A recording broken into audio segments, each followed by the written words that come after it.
good whatever time it is where you're at. I just wanted to say good morning, and I wanted to talk a little bit about, I've seen a few people in my life and a few people all around that have been talking about how they've fallen for somebody, and this is from the woman's perspective, and the guy just doesn't want to reciprocate, and my advice is a little harsh, just because, I mean, that's just how I feel about it, and to be honest, it's kind of what I did with my husband, and it worked, so I mean, it hasn't failed, so, actually it has. When I was dating, it failed a lot, but basically, what I like to do when I was dating and what I did with my husband is I kind of just told them, this is my intent, this is what I want. I'm looking to find somebody for marriage. And I know that sounds kind of creepy, like, you better marry me or else. But it's more like, I don't want to play any games.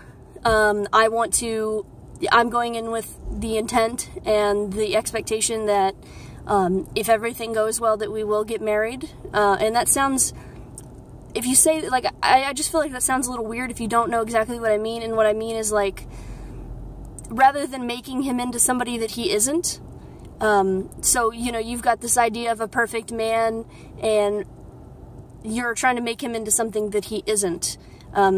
So let's say you think that your perfect man is sensitive, and this guy's not sensitive, so you just convince yourself that he's sensitive, or that you can make him sensitive. You can't.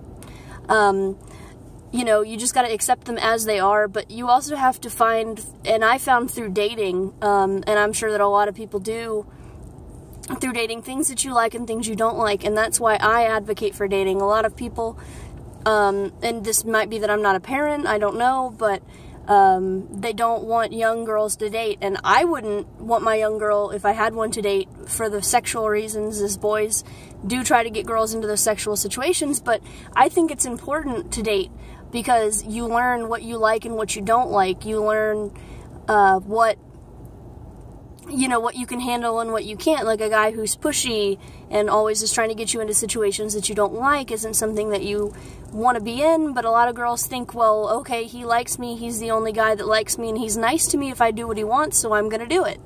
And although, you know, that makes some logic, you shouldn't do that. You shouldn't give in to a guy's desires just because you want him to like you if he can't respect where you're coming from, either your moral belief or your whatever belief that is, or just you're not comfortable. He shouldn't do that. And, you know, my personal preference, or my personal advice to you, is not to have sex before marriage.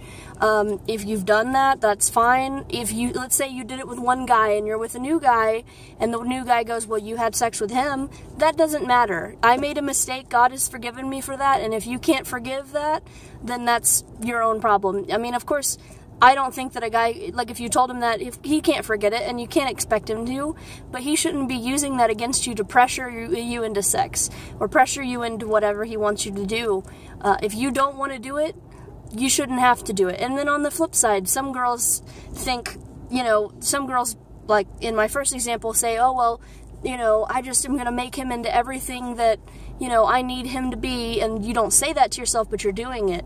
But then other girls will be like, well, he doesn't have every single thing that I want, so I'm not going to be with him.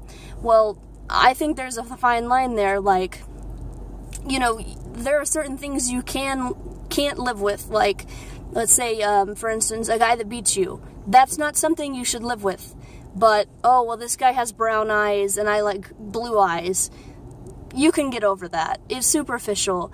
That's my personal thing, is if he's a good man, he's got a good heart, his heart is after God, I believe that he's worth dating. Now, you know, he might not be everything on your checklist, and I'm not saying, oh, you should settle, but if it's something materialistic, or if it's something, you know, aesthetically, or, you know, just maybe like some little annoying habit that you don't like, my advice to you is, if he's a good man and you want to date, give him that shot. Give him a date. Get to know him a little bit. Maybe just be friends. Like, give that guy the opportunity. And I know, like, you're probably thinking I'm being a don't friend zone advocate.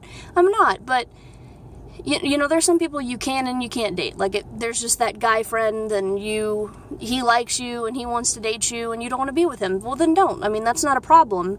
But if there's somebody that you have a slight interest in, but he's not everything that you want him to be, but you know that as far as you know that he's going to respect your moral obligations, he's going to respect how you want to be treated, then take it, you know, go on the date. Like, I think it's safe as long as you know that he respects that. And I don't mean like you think he does, like, you know he does. And then if things don't work out, then things don't work out. You know, you can't do anything about it. And then, I mean, that's just what I have to say about it as far as scripture goes. You know, there's a lot for husbands and wives. There's not a lot for dating, but there is a lot for how you should treat your neighbor. I mean, you should treat people like, you know, you want to be treated. You should love people like Christ loved you, and sometimes those people might not be what you want them to be. You know, sometimes you've got to step away, as, you know, we as believers do, from those who sin around us. Sometimes you just have to step away from those people and say, I love you, but I'm going to love you from a distance because I don't want you to cause me to stumble. And so sometimes, like I said, you just have to step back and say, like, you know, we're so passionate in love with each other, but we can't be because you're not on my religious level. And that's hard, because let's say you're dating a guy and he's Mr. Perfect in your mind, but he says, I hate God, and your heart's after God. It hurts, but that guy is not anywhere close to as important as Jesus Christ is. And yes, that will hurt, but a new man will come, and if a new man doesn't, God will help you to overcome. But my personal thing is, if God has told you, yes, I'll use myself, yes, Gabby, you're going to find yourself a husband, which he did. I kept looking and kept looking and kept looking, and then finally I just gave up, put my hands in the air and said, Jesus, just take this away from me. I want somebody to love, but at the time, I'm 19, I can't do that. And God was like, I will bring you someone, Gabby, I will bring you someone. And so I decided, you know, this guy that I had gone to high school with, I sent him a message, and he said, hey, do you want to go, that's the short version, but hey, do you want to go get some breakfast? So we went for breakfast. I didn't think I was going to like him. I thought it was just going to be another date, but I went because he was a nice guy, and he deserved that opportunity, I believed, because I knew he was a Christian. I knew he was after God's own heart, so I went, and I was drawn to him. Something drew me to him, and the thing that drew me to him, which is my husband, is that he had Christ in his heart, and that's what drew me, and that's what let me know, hey, this guy's worth dating. So I saw it through, and 4 months later, I got engaged. That's insane, I know. Most people are like, you should date for 2 years before I get engaged. Yeah, I was a little shocked too, but when you love someone and when you know, and I hate that saying, I know you've heard me say that, but my point being is, when the right man comes along, you will know. And if the man that you're with cannot respect what you believe or what you feel, or what I mean by feel is like, oh, I don't feel like this is right, we shouldn't be doing this, we're not married, this is illegal, whatever that may be. If he can't respect that, you've got to just let it go. You've just got to let him go. And it hurts, but it's best for you emotionally, because would you rather let that guy go early on, maybe that's a year, maybe that's 2 years, or would you rather marry him, have kids with him, delve into your life with him, and then things screw up? You don't want to do that. When you know something's wrong, talk to him about it. If you think he's the right guy, talk to him about it. Be like, this is how I'm feeling, I just want to let you know, how can we work through this? And if he's just like, whatever, man, forget you, I'm not gonna like, doesn't want to talk to you about it, maybe that's not the right guy for you. Maybe you should be in prayer, maybe you should talk to your pastor, maybe you should reach out to a woman of God who's a little bit more experienced, a little more mature in this than you are, and just say, hey, this is what's going on, what do you think I should do? I mean, there's so many people out there, and you shouldn't have to settle, you shouldn't have to give men things that they think they need, that they actually don't need, and I just personally believe that that's just how things should be, and my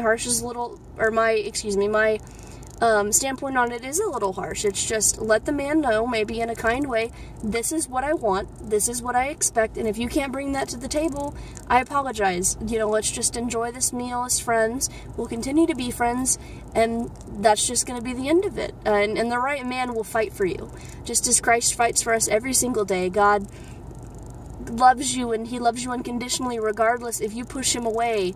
I think you should be aware. You should try not to push God away. You should try not to push those guys away from you. But you know, they will come after you. They'll seek after you. That's what a husband does for his bride. And even though you're just dating this person, if he truly loves you, he will chase after you. And I'm sure most men, there's a stopping point for most men, and you can't just run around and expect him to chase you everywhere, but there is a stopping point for most guys. But you know, like, most guys are just gonna come after, and they want your heart if they're a good man of God, and that's the kind of man that you need. That's the kind of man that needs to be in your life, and could be, you know, the man that you're able to submit to. That's a whole other subject that we could get on, but I just wanted to say that you shouldn't give guys things that they think they deserve. You should be seeking after a man of God who respects who you are and what you want in life, and if someone can't do that, once again, like I said, just drop it like it's hot. Have a good day.